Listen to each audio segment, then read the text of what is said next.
आज के इस वीडियो में हम लोग बेजोर गायिका लता मंगेशकर शीर्षक पाठ को समझने का प्रयास करेंगे। बेजोर गायिका लता मंगेशकर शीर्षक यह पाठ 11वीं कक्षा के लिए निर्धारित पाठ्यपुस्तक दिगंत भाग 1 में संकलित है।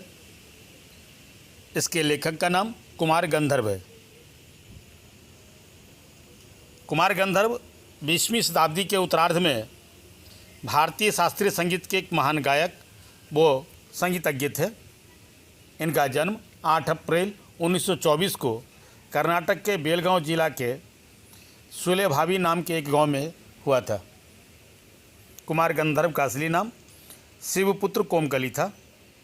इनके पिता का नाम सिद्धरमैया कोमकली था।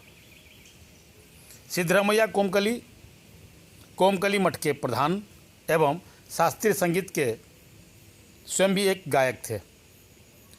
बचपन से ही अपने पिता और परिवार के संगीतमय माहौल ने लेखक को अपने संगीत की प्रतिभा को निखारने में सहायक रहा। बाल्यकाल में ही वे अपनी गायकी से संगीत के पारखियों को विस्मित कर दिया था।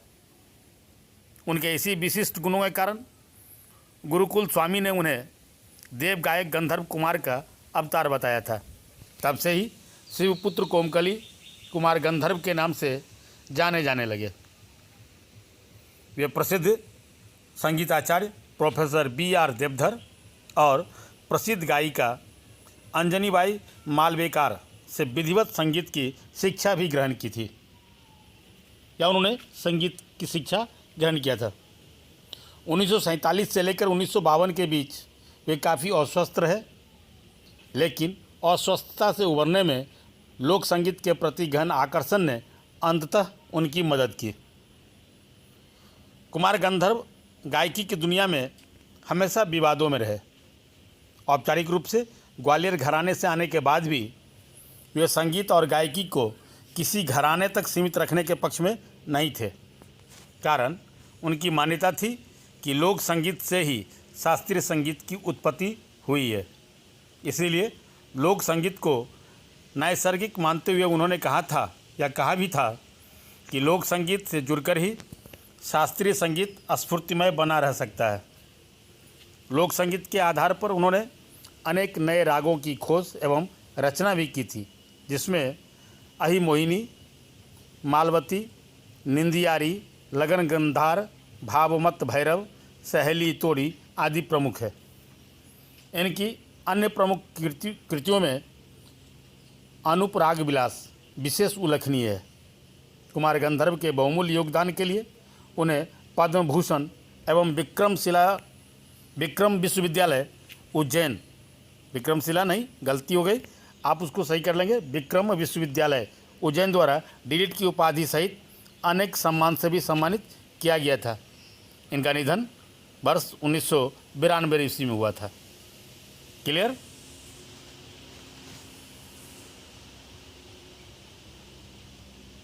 प्रस्तुत यह पाठ संसार की अद्वितीय गायिका सुर सम्राज्ञी लता मंगेशकर से संबंधित है। इस पाठ के लेखक ने लता मंगेशकर में सुगम संगीत की विलक्षण प्रतिभा को रेखांकित किया है। लता को अद्वितीय गायिका स्थापित करने के लिए लेखक ने बारीकी से लता मंगेशकर की गायन कला की विशिष्टताओं को तो उद्घाटित किया ही है, साथ ही साथ संगीत में उनके बहुमूल्य योगदान को भी मूल्यांकित करने का प्रयास किया है। अपने समय के एक बहुत बड़े संगीतज्ञ द्वारा अपने संस्मरण के आधार पर दूसरे महान कलाकार पर लिखा गया होने के कारण प्रस्तुत यह लेख अत्यंत महत्वपूर्ण है। लेखक ने इस पाठ का आरंभ बड़े ही रोचक तरीकों से किया है। लेखक ने बताया है कि एक दिन रेडियो पर उन्हें एक अद्वितीय स्वर सुनाई दिया। यह स्वर उनके अंतर को छू रहा था। उसके आकर्षण ने लेखक को मंत्रमुग्ध कर दिया था। चित्रपट का वह संगीत जब तक समाप्त होता तब तक लेखक के मन में एक सवाल बना रहा कि आखिर यह स्वर किसका है। गाना के समाप्त होते ही जब उस गाने की गायिका का नाम घोषित हुआ तो वे दंग रह गए। वह करिश्माई आवाज़ लता मंगेशकर की थी। लता का नाम सुनते ही स्वाभाविक रूप से लेखक को उनके पिता दीनानाथ मंगेशकर याद आने लग गए। वह गाना बरसात के पहले के किसी फिल्म का था। वह तब से ही अब तक लगातार गाती चली आ रही है। लेखक ने बताया है कि लता के कारण ही फिल्मी गीत इतना लोकप्रिय हुआ है। हालांकि पहले नूरजहां का फिल्मी संगीत में अपना एक विशिष्ट स्थान अवश्य हुआ करता था, अवश्य प्राप्त था नूरजहां को, लेकिन लता उससे भी काफ़ी आगे निकल गई। लता के कारण ही लोगों का शास्त्रीय संगीत के प्रति दृष्टिकोण में भी परिवर्तन आया। बड़े बुजुर्गों के साथ साथ बच्चों का भी गुनगुनाना लता मंगेशकर के करिश्माई आवाज़ का ही चमत्कार है। अगर कम अथवा अन्य शब्दों में कहा जाए तो लता मंगेशकर ने ही नई पीढ़ी के संगीत को संस्कारित किया है। यही वजह है कि अब साधारण से भी साधारण आदमी की अभिरुचि संगीत में पहले की तुलना में बढ़ी है। गीतों में उसका गानपन, स्वरों की निर्मलता, नादमय उच्चारण, रस का प्रभावशाली प्रकटीकरण आदि विशेषताएं लता की लोकप्रियता के प्रमुख कारण हैं। सामान्यतया लता के गाने ऊंची पट्टी में रहता है। यह एक कमी लेखक को खलती है। लेखक को यह प्रश्न बिल्कुल बेतुका सा लगता है कि शास्त्रीय संगीत में लता का क्या स्थान है। उनका मानना है कि संगीत चाहे जिस प्रकार का भी हो, उसका महत्व तो रसिक श्रोताओं को आनंद प्रदान करने के उसके सामर्थ्य पर ही निर्भर करता है। आगे लेखक ने सिनेमाई संगीत के कारण संगीत क्षेत्र में आए परिवर्तनों और उसके सामयिक महत्व को भी स्पष्ट किया है। उनकी माने तो सिनेमाई संगीत के कारण ही लोगों में संगीत के प्रति झुकाव बढ़ा है और इसके क्षेत्र का विस्तार संभव हुआ है। इससे संगीत में नए अन्वेषण व उद्भावनाओं के लिए संभावनाएं भी बढ़ी हैं।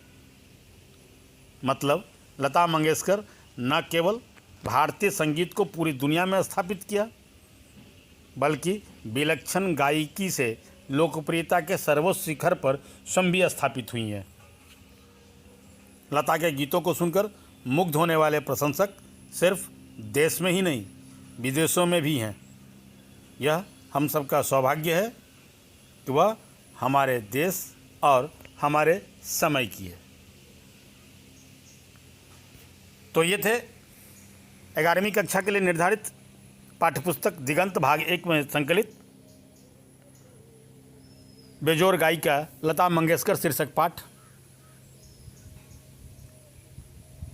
आशा है ये वीडियो आपको पसंद आया होगा, बात आपकी पूरी समझ में आई होगी। ये वीडियो आपको पसंद आया हो तो इसे आप लाइक करें, इसे अपने मित्रों तक शेयर करें। अगर अभी तक आपने चैनल को सब्सक्राइब नहीं किया तो चैनल को सब्सक्राइब करें, बेल आइकन जरूर दबाएं ताकि समय से नए वीडियो का नोटिफिकेशन आप सबको मिलता रहे। आप देखते रहिए हिंदी ट्यूटोरियल क्लासेस। धन्यवाद।